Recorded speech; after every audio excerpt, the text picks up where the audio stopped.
বলেবু, আজকে আপনি শুনেছেন আমাদের প্রশাসনিক প্রধান যেভাবে বলেছেন যে সমস্ত কিছুই নাকি দেওয়া হয়ে গেছে। আমি এই প্রসঙ্গটা নিয়ে আপনার কাছে এবং শ্যামল বাবু দুজনের কাছে প্রতিক্রিয়া চাইবো যে বারবার করে আমরা দেখেছি আমাদের রাজ্যের মুখ্যমন্ত্রী তিনি কিন্তু দাবি করেন, তার মতো করে একটা হিসেব করেন। তিনি বলেন যে আমি এত শতাংশ দিয়ে দিয়েছি, এতটা দেওয়া হয়ে গেছে, এটা হয়ে গেছে, সুতরাং আলাদা করে আর কিছু দেওয়ার নেই। যখন একটা মামলা রয়েছে, সুপ্রিম কোর্টের মামলা শুনানি শেষ হয়ে গেছে, সেই মামলাটার রায় বেরোতে পারে, কিন্তু সেটাকে গ্রাহ্যের মধ্যে আনা, আমরা তার প্রতিক্রিয়া সেটা দেখতেই পাই না। এই ব্যাপারে আপনারা কি বলবেন যে এটা থেকে অস্বীকার করে নিজের মতো একটা বয়ান বা আখ্যান তৈরি করেন কিভাবে?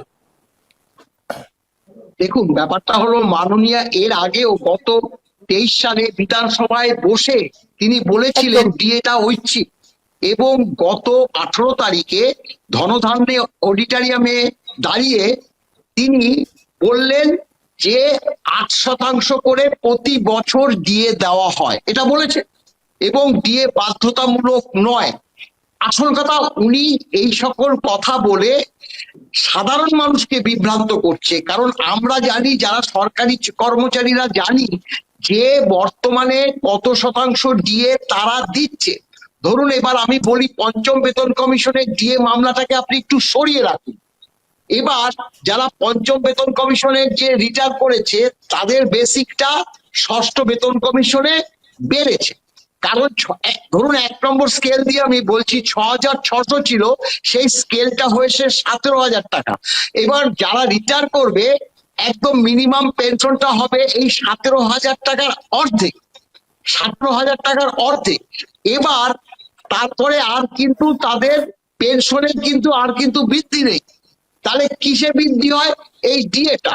মুখ্যমন্ত্রী বলছেন প্রতি বছর 8% করে দিয়ে দিই। ষষ্ঠ বেতন কমিশন 1/1/2020 সাল থেকে লাগু করেছিল, এবং তা উইদাউট দিয়ে দেয়নি।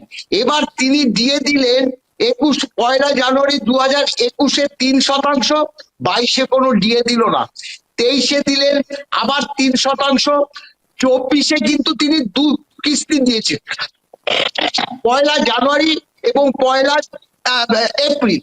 এই দু কিস্তি দেওয়ার মূল কারণ হলো, আপনারা জানেন যে 24 সালে লোকসভা ভোট ছিল, সেই কারণে 24 সালে আবার এপ্রিল মাসে তিনি 4% দিয়ে দিয়েছে। অর্থাৎ 24-এর 2 কিস্তি দিয়েছে 4-4-8, এবং 25-এর এপ্রিলে 4%, এই 3-4-12, আর আগে 3-3-6, মোট 18%। আর বর্তমানে কেন্দ্রীয় সরকারি কর্মচারীরা দিয়ে পাচ্ছে 58%। তাহলে আমরা 40%। এবার ওটা বাদ দিয়ে দিন। এবার একজন পেনশন হোল্ডার, সে যদি ধরলাম আমি 10,000 টাকা সে পেনশন পাচ্ছে, তাহলে 10,000 টাকা পেনশন যদি পায়, তাহলে এই ষষ্ঠ বেতন কমিশনের যদি আপ টু ডেট ডিএটা আমরা পেতাম, এই বর্তমান এই যে মামলা প্রেক্ষিত যদি আপ টু ডেট করতো, তাহলে এই 40% পেনশন হোল্ডাররা পেত, তাহলে 10 এবং 4 14,000 টাকা পেত, তাদের তো বেশ কিছুটা সুরাহা হতো। সেটাও করছে না। তিনি কি বলছেন? মিথ্যে কথা বলছেন। মানে অর্থাৎ 18% দিয়ে দিয়ে বলছে প্রতি বছর 8%, প্রতি বছর 8% হলে 5 বছর দিয়ে দিল 5/40% হতো। এমন মিথ্যে কথা বলছে তিনি। এই মিথ্যের জবাব আমরা কিভাবে দেব? অর্থাৎ তিনি আইন আদালত যদি মানতো, মামলা এখনো শেষ হয়নি, মামলা এখনো সর্বোচ্চ আদালতে, তিনি কি করে বলেন যে আমি 8% করে দিয়ে দিচ্ছি? কারণ এবং এবং এবং একথাও বলেছে যে অর্থনৈতিক অবস্থা রাজ্যের ভালো না। আমরা এটা বিশ্বাস করব কিভাবে? এখন বর্তমানে 6 লক্ষ সরকারি পদ শূন্য, এবং এই 6 লক্ষ সরকারি পদে বেতন দিতে, ভাতা দিতে কত কোটি টাকা খরচ হতো সরকারের, সেই তহবিলে সেগুলো জমছে। এবং তিনি কি করছেন? তিনি হচ্ছে কন্ট্রাকচুয়াল, নাহলে ক্যাজুয়াল, না হলে রিএমপ্লয়মেন্ট, না হলে এই সিভিক ভলেন্টিয়ার নিয়ে তিনি ঠেকা দিয়ে সরকারটা চালাচ্ছে, কর্মচারী নিয়োগ করছে না। এখান থেকে টাকা তিনি তহবিলে সংগ্রহ করে সেখান থেকে খেলা মেলা এবং বিভিন্ন দান ধ্যান করছে। অর্থাৎ সরকারি কর্মচারীদের তিনি মনে করছেন যে তাদের ভোটের কোনো প্রয়োজন নেই, এই টাকাটা বরং আমি যদি ডোল রাজনীতি করি আগামী দিনে, তাদের থেকে যদি 100টা ভোট পাই, সরকারি কর্মচারীদের থেকে 50টা ভোট পাবো। অতএব সেক্ষেত্রে আমি এই টাকাটা নিয়ে দান ধ্যানে করব। এই ধরনের ঘটনা মুখ্যমন্ত্রী ক্ষমতায় আসার পর থেকেই তিনি শুরু করেছেন। কিন্তু ক্ষমতায় আসার আগে যে ধরনের তিনি ফুল জুড়িয়ে আমাদের শুনিয়েছিলেন, আশা দিয়েছিলেন, সেটা আজকে আর বিন্দু মাত্র দেখা যাচ্ছে না। তবে একটা কথা বলছি, যে সত্যি কথা বলতে এই সরকার যদি আগামী নির্বাচনে আবার জিতে আসে, তাহলে কিন্তু আমরা পেনশন পাবো, কিন্তু সন্দেহ আছে। হ্যাঁ, সন্দেহ আছে। কারণ দেখুন, ক্যালকাটা কর্পোরেশনে পেনশন পাচ্ছে না, এবং সম্প্রতি আমরা এটাও দেখেছি, একটা বহুল প্রচারিত সংবাদপত্রে মানে প্রকাশ পেয়েছে যে উন্নয়ন পর্ষদ আছে, 13টার মতো উন্নয়ন পর্ষদ আছে, সেখানকার যে সরকারি কর্মচারীরা, কারণ তারা কিন্তু মিউনিসিপাল কর্পোরেশন, মিউনিসিপাল সার্ভিস কমিশনে পরীক্ষা দিয়ে ইন্টারভিউ দিয়ে চাকরি পেয়েছে, তাদেরও আপনার প্রভিডেন্ট ফান্ড দিচ্ছে না, তাদের গ্র্যাচুইটি দিচ্ছে না, তাদের লিভ এনকেশমেন্ট দিচ্ছে না। অর্থাৎ এবং কর্মচারী সমাজ আন্দোলনে যেতে পারছে না, কারণ তাদের দমিয়ে রেখেছে, ভয় দেখাচ্ছে যদি আন্দোলনে যাও তাহলে কিন্তু এখানে চাকরি করতে পারবে না, দূর দূরান্তে বদলি করে দিতে হবে। অর্থাৎ একটা প্রতিহিংসামূলক আচরণ সরকার করেই চলেছে। মানে আপনারা এটা আমাকে বলুন তো যে ভোটের আগে মানে এবার সামনে নির্বাচন, কোনো প্রভাব পড়বে না বলেই কি সরকার এ ব্যাপারে আরো মরিয়া হয়ে চালিয়ে যাবে যে আপনাদের ডিএটা দেওয়ার দরকার নেই? মানে যেহেতু সরকারি কর্মচারীদের ভোট খুব একটা চাপে ফেলে না তাকে। আমরা সেটাই মনে করছি, আমরা তো সেটাই মনে করছি। না হলে তিনি তো এই যে আপনার অন্তত এই যে ষষ্ঠ বেতন কমিশনে যে এইভাবে ডিএটা বকেয়া রয়েছে, দেখুন এই যে সেই এপ্রিল মাসে ডিএ দিয়েছে 25-এ, আজ পর্যন্ত এক কিস্তি ডিএ নেই। অর্থাৎ 26 পড়তে চলেছে, অর্থাৎ 26-এ ঠিক দেখবেন এই ভোটের মুখে এক কিস্তি দিয়ে ঘোষণা করবে। অর্থাৎ তিনি মানে সরকারি কর্মচারী এক কিস্তি দিয়ে দিলে কত হবে? 4% দেবে, 18/22, এবং তার মধ্যে আরো 2 থেকে 3% 1 জানুয়ারি 2026 থেকে কেন্দ্রীয় সরকার কর্মচারীরা পেয়ে যাবে। এই যে আমি এর আগে একটু যে 3 কিস্তি দিয়ে মানে কোভিড পরিস্থিতিতে দেয়নি, সেখানে আপনার এই 3 কিস্তি দিয়ে তার সঙ্গে আবার আবার আরো মানে 4% ডিএ দিয়ে 11 আর 4-এ 15% দিয়ে একসঙ্গে কিন্তু সরকারি কর্মচারীরা পেয়েছে। কিন্তু আমাদের তো সেটা হচ্ছে না। আমাদের যদি 3 কিস্তি 4 কিস্তি ডিউজ থাকে, সেটা যদি একবারে এট এ টাইম দেয়, তাহলে কিন্তু এই যে পেনশন হোল্ডার যারা, তাদের কিন্তু বেশ কিছু সুরাহা হয়। কোভিড পরিস্থিতিতে কেন্দ্রীয় সরকার 3 কিস্তি দিয়ে মানে 18 মাস দেয়নি। সেই 18 মাস কেন দেয়নি সেটা তারা চাইছে।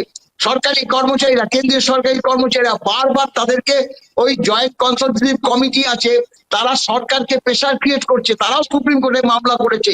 এই কথা চলে এসছে যে আগামী দিনের রায় কি আসে, উঠে আসে সেই প্রেক্ষিত কিন্তু কেন্দ্রীয় সরকারি কর্মচারীরা পরবর্তীকালে সেটা দাবি জানাবে, এবং অন্যান্য স্টেট গভর্নমেন্টও দাবি জানাবে। যখনই আমাদের ডিএটা বকেয়া দিয়ে দিতে বলবে, তখন কিন্তু ত্রিপুরা বলুন, মণিপুর বলুন, অরুণাচল বলুন, তারা যে নির্দিষ্ট হারে ডিএ পাচ্ছে না, তারাও ক্লেম করবে। কারণ all India consumer price index অনুসারে যখন সুপ্রিম কোর্ট রায় দেবে, সুপ্রিম কোর্ট তো শুধু মানে দেশের মানে আদালত, এখানে তো এটা তো কোনো স্টেটের আদালত না, স্বাভাবিকভাবে সামগ্রিকভাবে এই রায়টার প্রভাব পড়বে। সেই কারণেই আমরা এখনো মনে করছি যে রায়টা কিন্তু সরকারি কর্মচারীদের পক্ষে যাবে বলে আশা করছি। আমরা 100% নিশ্চিত বলাটা উচিত না। কেন আশা করছি সেটাও আমরা বারবার বলছি, যে ট্রাইব্যুনালে আমরা 2বার জিতেছি, উচ্চ আদালতে আমরা 4বার জিতেছি, এমনকি সুপ্রিম কোর্টও আপনি জানেন যে আগে ডিএ মামলা অনেক দেরি হয়েছে, আগে 50% ডিএটা দিন, তারপরে আপনাদের কথা শুনবো। মানে সুপ্রিম কোর্টও বুঝেছে যে সরকারি কর্মচারীদের ডিএটা একদম বাধ্যতামূলক, সুপ্রিম কোর্টও মনে করেছে। এখন অবস্থার পরিপ্রেক্ষিতে এই যে মামলাটার রায়টা দিতে দেরি হচ্ছে, কিন্তু সুপ্রিম কোর্টও বুঝেছিল যে সরকারি কর্মচারীদের ডিএ মামলাটা অনেকটা দেরি হয়েছে। তাই আমরা আশা করছি যে আগামী জানুয়ারি মাসে ডিএ মামলার রায়টা হবে। আর মুখ্যমন্ত্রী বারবার মিথ্যে বার্তা পরিবেশন করছে, তাই ওনার কথা সরকারি কর্মচারীরা মানে ধর্তব্যের মধ্যেই আর আনে। একদমই সরকারি কর্মচারীরা ধর্তব্যের মধ্যে আনে না, এটা বোঝা গেল। কিন্তু শ্যামলবাবু, কোথাও মনে হয় না যে আমাদের রাজ্যের যিনি মুখ্যমন্ত্রী, যিনি প্রশাসনিক প্রধান, তিনি আসলে এটা বলে নিজের মতো একটা বার্তা সবাইকে পৌঁছে দিচ্ছেন যে আমরা নাকি সবচেয়ে বেশি সরকারি কর্মচারীদের যেটা প্রাপ্য সেটা দিচ্ছি, আমার মতো করে দিচ্ছি, 18% দিয়ে দিচ্ছি, এবং যেভাবে তিনি বলছেন সেটা যেন সর্বৈব সত্য। এইভাবে একটা বিভ্রান্তি, সবার মধ্যে একটা বিভ্রান্তিও তো তৈরি হচ্ছে যে পাচ্ছেন কম, অথচ যেভাবে বিষয়টা সামনে আসছে, কালকে হয়তো প্রধান শ্রেণীর সমস্ত সংবাদপত্র এই বিষয়টা এভাবেই আসবে যে উনি দাবি করলেন এত এত উনি দিয়ে দিয়েছেন সরকারি কর্মচারীদের, দিয়েছেন। আপনি শুনেছেন আজকে কি বলেছেন, মানে এইটারও তো আপনাদের মোকাবিলা করতে হবে। দেখুন, আমাদের সামনে দুটো সমস্যা। এক নম্বর হচ্ছে যে মাননীয় মুখ্যমন্ত্রী একজন প্যাথোলজিক্যাল লায়ার। আপনার মনে থাকবে যে বাম আমলে ওই চপ্পলা সর্দার বলে এক মহিলা একদম সিপিএম আপনি বলেছেন, কর্মীদের হ্যাঁ, দ্বারা ধর্ষিত হয়েছে। এই রাইটার্স। অভিযোগে সারা পশ্চিমবাংলা উত্তাল হয়ে গিয়েছিল এবং মাননীয়া সভা সমিতি করে রেল অবরোধ বন্ধ, কিচ্ছু বাদ যায়নি। এবং আমরা অনেকেই ভেবেছিলাম সত্যি সিপিএম কি নোংরা দল, এরকম একটা মহিলাকে এরকম গণধর্ষণ করলো। পরবর্তীকালে জানা গিয়েছিল যে ওই চপ্পলা সর্দার আদৌ ধর্ষিতা হননি, তাকে দিয়ে মানে টাকা দিয়ে এই ধর্ষণের অভিযোগ করানো হয়েছিল।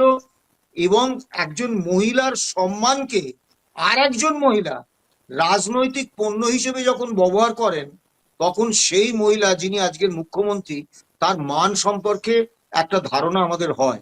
আমি বিধান রায়কে মুখ্যমন্ত্রীর চেয়ারে দেখিনি, কিন্তু সিদ্ধার্থ শঙ্কর রায়, জ্যোতি বসু, বুদ্ধদেব ভট্টাচার্যকে দেখেছি। মুখ্যমন্ত্রীর চেয়ারে রাজনৈতিক মতবিরোধ থাকতেই পারে, সেটাও ভিন্ন বিষয়, কিন্তু মুখ্যমন্ত্রীর চেয়ারের যে একটা উচ্চতা আছে, মুখ্যমন্ত্রী যে প্রগল্ভ হন না, মুখ্যমন্ত্রী যে একটা কথা বলেন তার যে একটা গুরুত্ব মূল্য থাকে, এবং মুখ্যমন্ত্রীর কথাকে যে সরকারি মানে তথ্য হিসেবে মানুষ গ্রহণ করে, এটা আমরা তখন দেখেছি।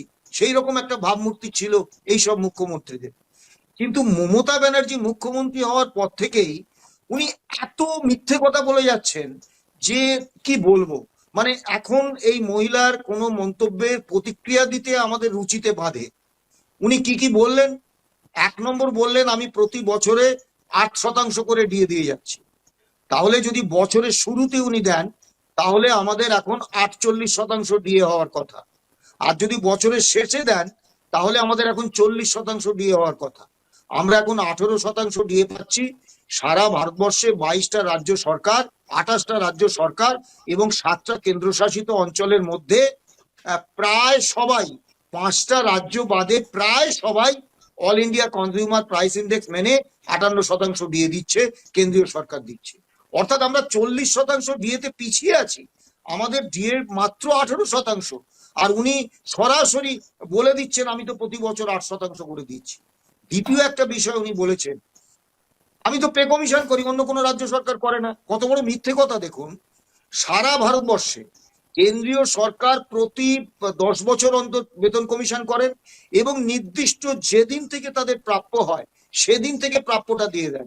এবারে যেমন 8ম কেন্দ্রীয় বেতন কমিশনের প্রাপ্য হচ্ছে 1 জানুয়ারি 2026 থেকে, এবং এই পে কমিশনের রায় যবেই বেরোক, এই 1 জানুয়ারি 2026 থেকেই কিন্তু তা বাস্তবে কার্যকর হবে।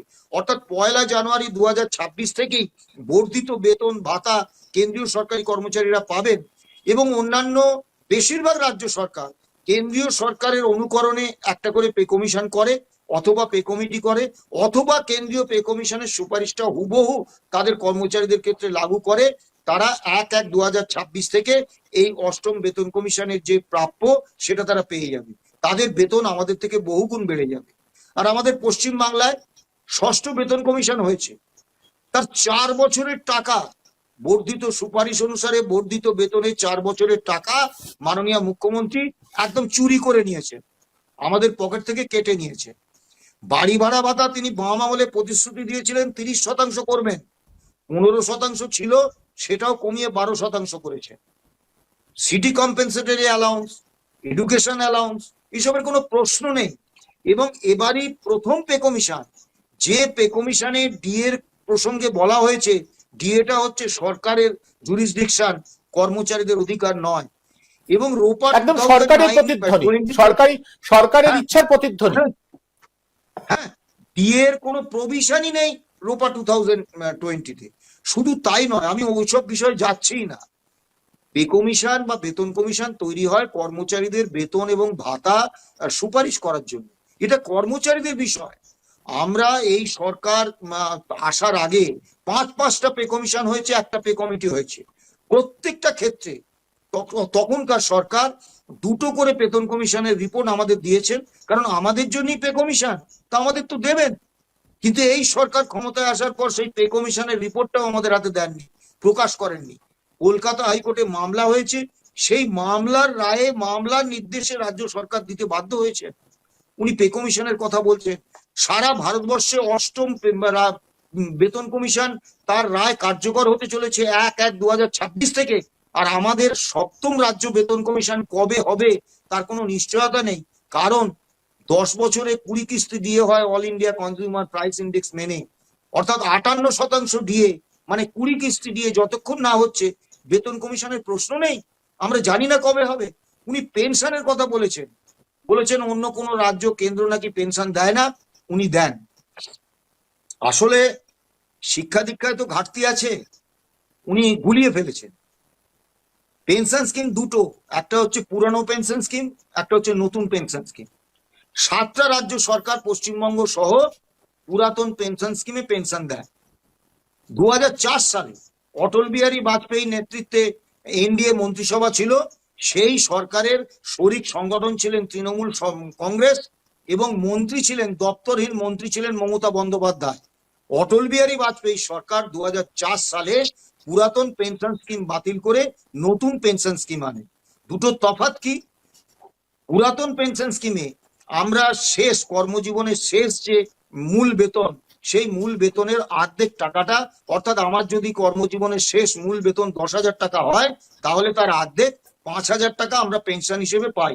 অর্থাৎ পেনশনের একটা নির্দিষ্ট নিশ্চয়তা ছিল, অনিশ্চয়তার এতে আমাদের ঘুরতে হতো না।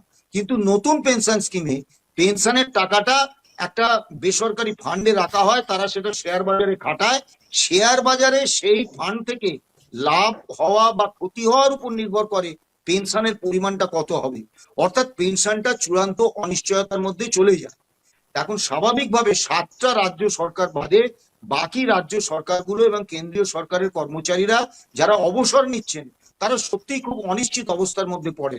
কিন্তু এই সর্বনাশটা তো করেছেন উনি, এই মমতা বন্দ্যোপাধ্যায়। তিনি তো তখন অটল বিহারী বাজপেয়ী মন্ত্রিসভার মন্ত্রী ছিলেন। আসলে এই মুখ্যমন্ত্রীর কোনো বক্তব্যের উত্তর দেওয়াটা, উনি বলেছেন যে আমি 2 লক্ষ টাকা খরচ করে ফেলেছি। এখন বলতে গিয়ে একটা সত্যি কথা বলে ফেলেছেন, উনি খরচ করেননি। জুন 2011 থেকে জুলাই 2024 পর্যন্ত কর্মরত এবং অবসরপ্রাপ্ত কর্মীদের ডিএ এবং ডিআরনেস রিলিফ না দিয়ে রাজ্য সরকার 2,19,000 কোটি টাকা সাশ্রয় করেছে। আজকের দিনে দাঁড়িয়ে সেই সাশ্রয়ের পরিমাণটা প্রায় 2,40,000 কোটি টাকা। এবং অভিরূপ সরকার, ওনার একটা পেটোয়া একজন আছে, নিবন্ধকার আছে, তিনি আনন্দবাজারে একটা নিবন্ধ লিখলেন যে মহার্ঘ ভাতা মনম উন্নয়নের খরচ। সেখানে তিনি লিখলেন এই যে 2,19,000 কোটি টাকা রাজ্য কর্মীদের ডিএ এবং ডিআরনেস রিলিফ না দিয়ে রাজ্য সরকার সাশ্রয় করেছে, এই টাকাটা রাজ্যের উন্নয়নে রাজ্য সরকার ব্যয় করেছে। তা রাজ্য সরকারি কর্মীরা একটু ত্যাগ স্বীকার করবেন না? ওই ভদ্রলোক তখন কিন্তু কেন্দ্রীয় সংস্থার কর্মী হিসেবে all India consumer price index মেনে বছরে 2 বার ডিএ নিচ্ছেন, পে কমিশনের চেয়ারম্যান হিসেবে টাকাটা থুতু দিয়ে গুনে নিচ্ছেন, ত্যাগ স্বীকার করতে বলছেন রাজ্য কর্মীদের। আবার এই সম্প্রতি কিছুদিন আগে, এই বোধহয় সপ্তাহ 2 আগে, আনন্দবাজারে আরেকটি লেখা বেরোলো। অশোক লাহিড়ী বলে এক ভদ্রলোক লিখলেন, তিনি বিজেপির বিধায়ক, অর্থনীতিবিদ। তিনি বিভিন্ন পরিসংখ্যান দিয়ে দেখালেন যে রাজ্য সরকারের সত্যি ডিএ দেওয়ার মতো কোনো আর্থিক অবস্থা নেই। এখন মুশকিলের বিষয়টা কি জানেন? আনন্দবাজারে কিন্তু সঙ্গে সঙ্গে অভিরূপ বাবু লেখার পরে এবং এই ভদ্রলোক বিজেপি বিধায়ক অশোক লাহিড়ী লেখার পরে আমরা কিন্তু লেখা পাঠালাম পাল্টা। যে তথ্য পরিসংখ্যান যা দিয়েছেন অভিরূপ বাবু বাই বিজেপি বিধায়ক অশোক লাহিড়ী, এগুলো মিথ্যে। এর পাল্টা পরিসংখ্যান হচ্ছে এগুলো সরকারি পরিসংখ্যান, সেটা কিন্তু আনন্দবাজার ছাপে না। যার ফলে একতরফা ভাবে মানুষ জেনে যাচ্ছে সত্যিই তো, একটু ত্যাগ স্বীকার করবে না, সত্যিই তো সরকারের তো দেওয়ার সামর্থ্য নেই।